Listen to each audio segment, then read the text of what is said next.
Good morning guys, so andito tayo ngayon sa poultry para i-check yung situation nila dito dahil maulan.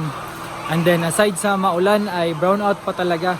So yun yung pinaka problema namin dito dahil madilim guys yung ating mga buildings.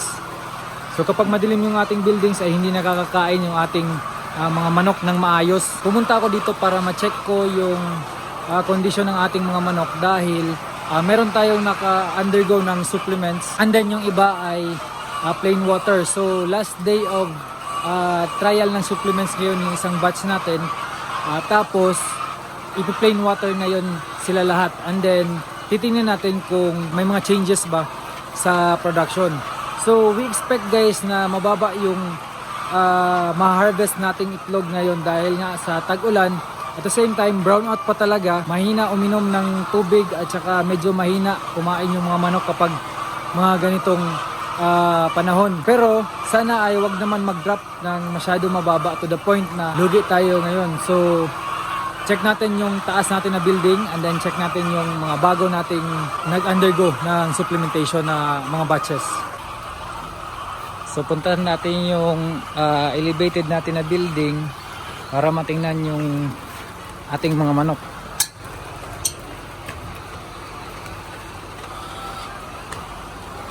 Kumusta Ler? Kumusta? Taas kayo na harvesta? Ha? Dito sa bago na ano? Tira nakuha mo, yan na, wala pa?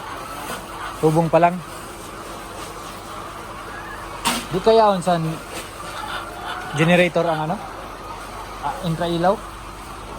Pwede man kung patay na siya. Ang pump?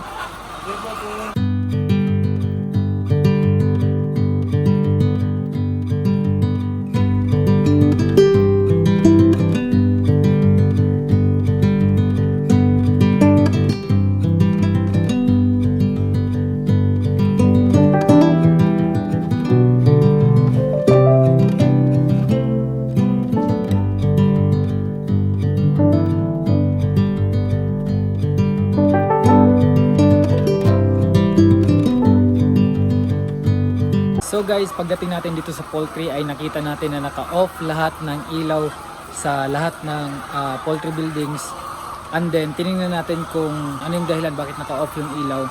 Yun pala ay ginagamit yung water pump. So medyo malaki yung water pump natin dito guys, kaya hindi kayang ipagsabay ng ilaw. At saka meron pa tayong pinapailaw sa grower building, kaya hindi talaga kakayanin ng ating generator. So kailangan nating mag-upgrade ng generator or magkaroon ng support galing sa solar kasi medyo magastos din kapag palaging nag-generator dahil yung diesel consumption natin dito ay nasa around 2,000 to 3,000 a day kapag brownout. So madalas yung brownout sa Masbate guys, kaya dagdag talaga to sa ating operational expenses. After ng pag-refill ng mga overhead tanks ay pina-off muna natin yung water pump, tapos pina-on natin yung lahat ng ilaw, kaya ngayon meron ng ilaw yung lahat ng buildings para makakain ang ating mga manok ng maayos at makaproduce ng medyo maraming itlog kahit na medyo maulan at saka walang kuryente. So guys, 3 weeks ago ay nag-undergo ito ng antibiotics treatment yung isang phase ng ating cages. So after 3 weeks ay nangitlog na to sila. So nabigyan na tayo ng almost 1 tray na eggs dito na side. Kaya medyo nakadagdag na din sa ating production. Mas maganda guys kung tuloy-tuloy na yung pag-increase ng kanilang production dahil ini-expect natin na mabibigyan pa tayo ng around 4 to 5 trays out of this portion ng mga cages na may manok. Kaya hintay lang natin no na patuloy yung pag-increase ng kanilang production. So hindi muna natin bibigyan sila ng kung ano man, naka plain water lang yan sila para hindi maistorbo yung momentum no ng magandang production. Na-inform din tayo kanina ng ating pluckman dito na nag-harvest siya ng ngayon pa lang morning, nasa 20 almost 25 trays. And then usually yung ina-harvest lang niya dito ay nasa 23 trays. So titingnan natin mamayang last rounds kung may ibibigay pa bang itlog itong mga manok dito. So pinailawan natin ito dito guys kasi madilim, brown out tsaka maulan. So isa yan sa mga factor na dapat natin i-consider na palaging makakain ng maayos ang ating mga alaga. Punta tayo mamaya sa ating first layer building. Check natin kung merong increase ng production since ito yung last day of supplementation nila. Baka makita na natin kung may pagbabago ba sa kanilang production. Ito yung isa pang batch natin guys, nag-harvest pa rin. Titingnan natin kung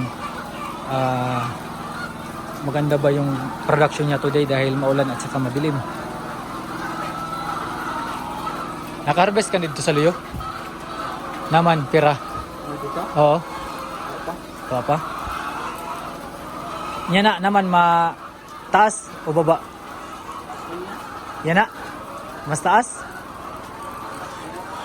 Pira. Mas damo yan na. Mas damo.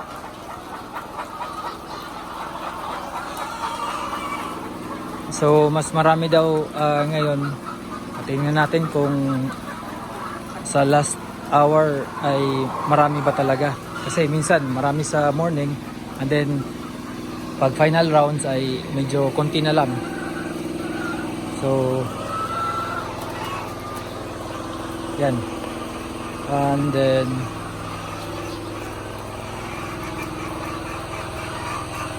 puntahan natin yung first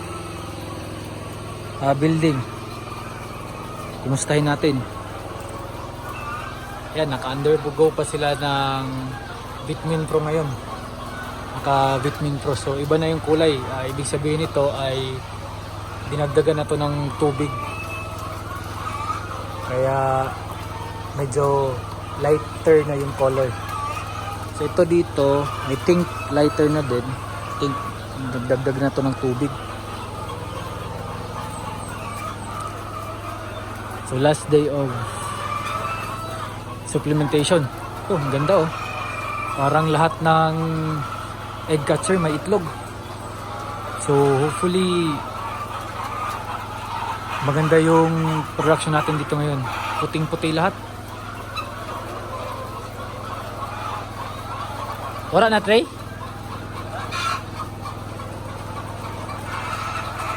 Kumusta atong production today? Medyo taas. Sana medyo taas oh, medyo purote ang mga ano.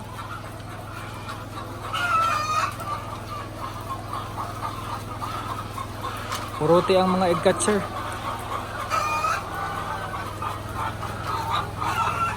Ini na harvest na. So guys, nandito tayo sa ating layer building number 1 para i-check kung meron bang effect o result na maganda yung ating linagay na vitamins. 5 days ago, nag-trial tayo ng vitamins. So ito yung last day ng trial natin and then i-rest muna natin sila for a week. And then titingnan natin kung ipapagpatuloy ba natin yung mga supplements na nilagay natin dito sa ating mga alaga. So for the meantime, dami tayong na-encounter ng mga challenges dito. Katulad na pangit na panahon, palaging brown out, malaking impact yan sa ating harvest. And then syempre, malaking impact din yan sa cost to produce ng ating mga itlog. Dahil ngayon guys, kapag gumagamit tayo ng genset, syempre additional expenses sa ating poultry, diesel consumption. Titingnan natin kung tumataas ba yung ating harvest despite all the challenges na encounter natin ngayon. So guys, update ko kayo kung merong mga changes dito sa ating harvest, kung meron bang result yung ating mga supplements na binigay. And then i-update ko kayo kung ano yung mga latest nating ginawa dito sa poultry para ma-lessen yung impact ng mga challenges na na-encounter natin dito. So maraming salamat guys sa panonood nyo ng video ito at sana ay may natutunan naman kayo ngayon. Happy poultry farming! Bye!